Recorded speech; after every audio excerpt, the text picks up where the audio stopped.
Hola mis amigos, we're making black bean and quinoa burgers.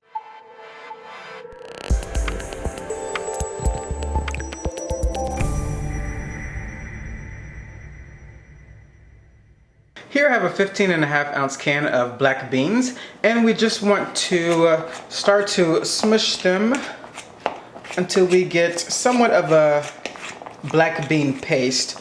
But you just need to roughly smash them. You can have some that are still whole in here. So I'm just going to get this taken care of and we'll be back.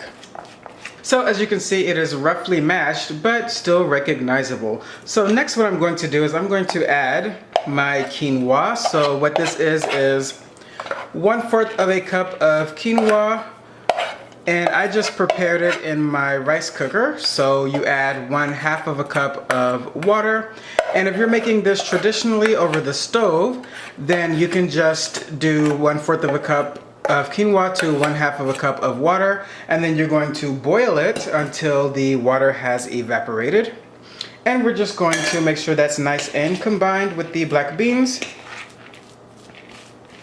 Next, I'm adding 1/2 of a bell pepper along with 2 cloves of minced garlic, and I also threw in a jalapeno from my garden, and I just put all of that in my food processor. You basically want all of this to be nice and minced, and then what I did was I let it sit over a sieve for a few minutes to get rid of the excess liquid that the fruit creates so that we don't have our burgers breaking apart.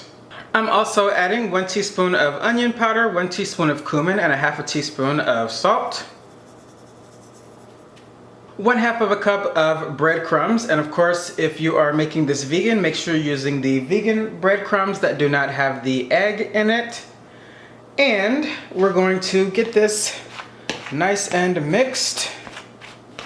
And this part is optional, and if you're vegan you want to leave this out, but I'm just adding this as a binding agent.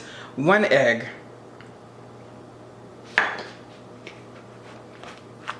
Next you'll want to form them into patties as I've done here. This should get you 6 burgers, and you can also refrigerate them before cooking them for about an hour or 2, especially if you're making them vegan, because you don't quite have that egg in there as a binding agent, so you don't want them to fall apart while cooking. They do cook a lot easier while chilled, but I am going to throw them right on the stove right now.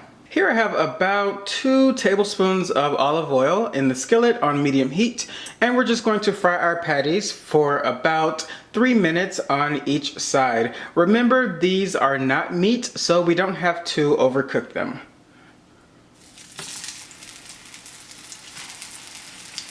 Black bean and quinoa burgers. Enjoy, and I'll see you at the dinner table.